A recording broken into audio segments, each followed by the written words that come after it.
Hey guys, I'm Dimension Jumper and today I'll be ranking all of the dungeons from Tears of the Kingdom from worst to best. Now, Tears of the Kingdom is almost a year old. I think it's going to be a year old in a few weeks as of this video going live. And yeah, and Tears of the Kingdom as a game took I would say took everything that Breath of the Wild had and that didn't really work as well and kind of updated it and made it better. For instance, the dungeons, and I'll just be ranking them from my least favorite to my favorite, depending on really just on how I felt about each of the dungeons and how you got to them and that sort of stuff. But I won't be including Hyrule Castle, mainly because it's the same dungeon from Breath of the Wild, and it's pretty much you go around the same area and just yes, I'm not going to be including that because it's going to be the same thing. Just like so, yeah. So for number five, being the worst, is the Spirit Temple. Now the Spirit Temple, I'll be mainly talking about the actual temple itself, not the. I'll probably talk about a little bit about what you do before, but I'm not. I'm mainly going to be talking about the main temple as a whole.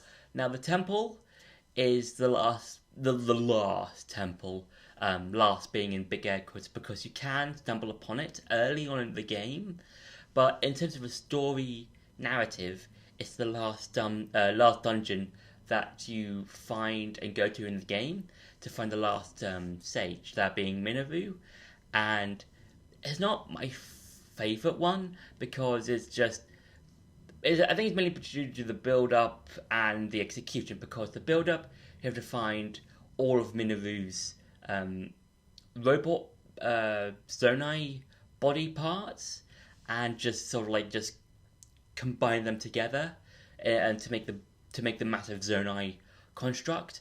But when it comes to the temple, it's just one. I think it's just an elevator ride and then straight to the boss fight.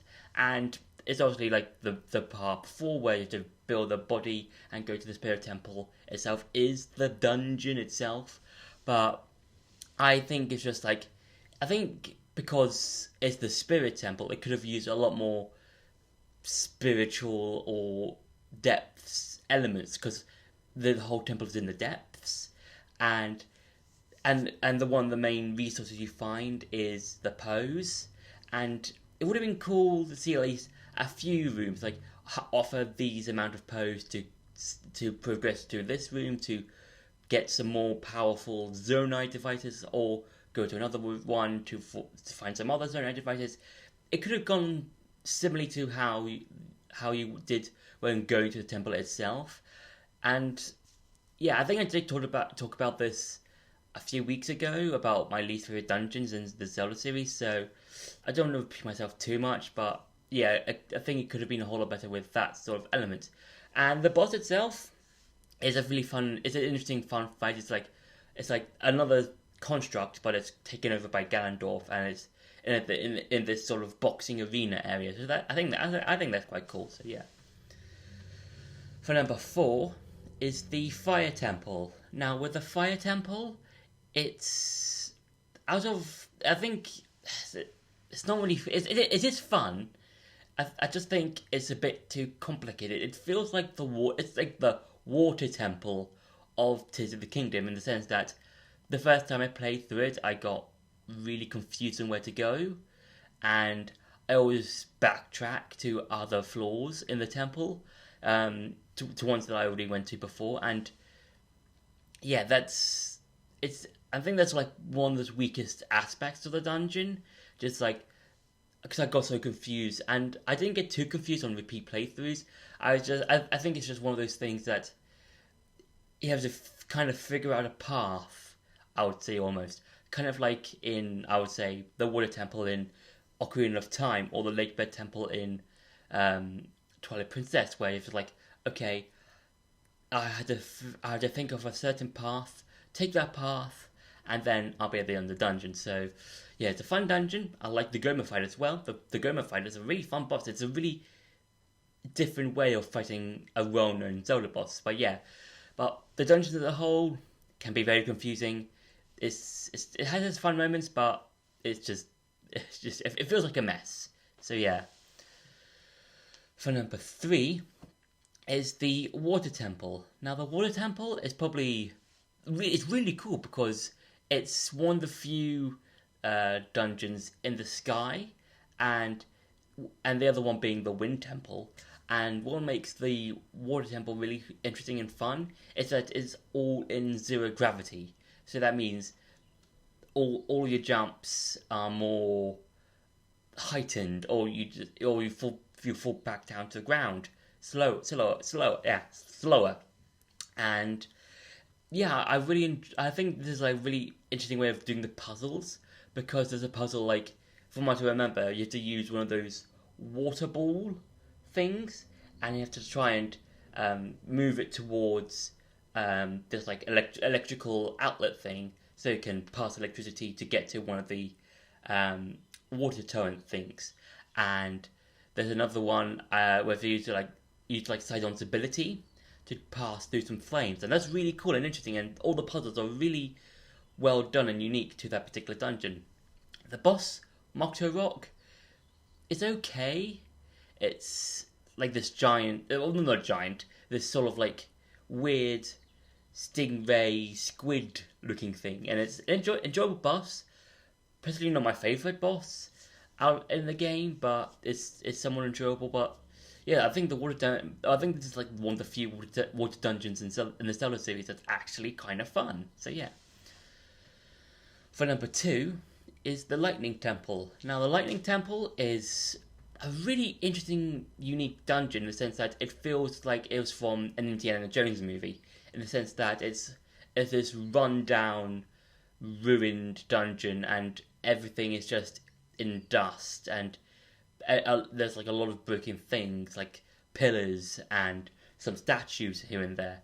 And I do like how it uses both lightning-based puzzles and light-based puzzles, because because you have to like try and get to these electrical outlet things, and you have to like use some electricity here and there to try and either reach them or hit them when you get to them, because of Riju's special ability. And there's also some light-based puzzles, in the sense that you have to like angle the light beams towards either a door that you can progress through, or to a statue that's got a hidden area behind it, and that's really cool. The Queen Gibdo fight, it's a fine boss. I would say it's a fine boss, but I think I was half expecting a whole lot more, because the Lightning Temple is in the Gerudo area, and I was kind of hoping for a Twin Rover based boss maybe, because Ganondorf is based in the Gerudo. He was born in the Gerudo desert, and he's like the king of the Gerudo tribe. And I was like, oh, okay, so we're gonna fight a boss that's like Twin Rover. But the Queen Gibdo fight, I'll take it. It's an okay fight. I enjoy it. I think I was expecting too much from that particular boss fight, but the Lightning Temple is a really enjoyable boss fight. It's a really enjoyable temple. So yeah. And for number 1 is the Wind Temple. Now the Wind Temple is probably my favourite dungeon out of the Tears of the Kingdom, because it's just an interesting design. Because I think it's mainly because of design. Because with the other dungeons, they are kind of more made of stone and stuff like that. But with like the Wind Temple, it's kind of like that, but it's a giant boat. It's a giant flying boat. Whereas with the other dungeons, it's just structures. It's like those are like more structurally like a dungeon in design, and with the Wind Temple, it's more like a boat, and that's really cool.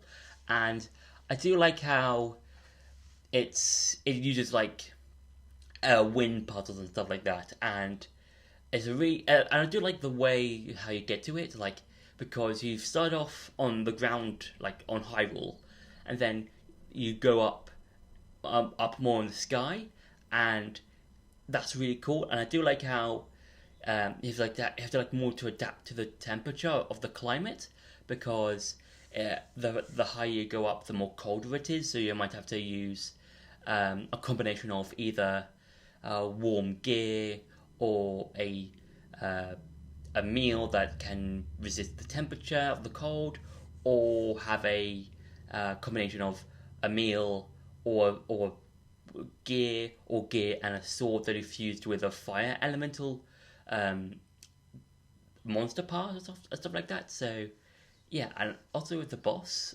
Kogera, it's a really fun boss. I think it's probably my favorite boss in the game, and it's such a really enjoyable way of like in terms of the puzzles. Like you have to like use Tulin's ability to either guide Link from like a gap that's covered in ice, or or fuse a bit of rubble from the temple onto a thing to make a fan and stuff like that. So yeah, I think the dungeon as a whole is really fun and just a really enjoyable dungeon to play through. So yeah, so that's been me ranking all of the dungeons from Tears of the Kingdom from worst to best. I hope you enjoyed this video. Don't forget to like, share, and subscribe, and I'll see you in the next video.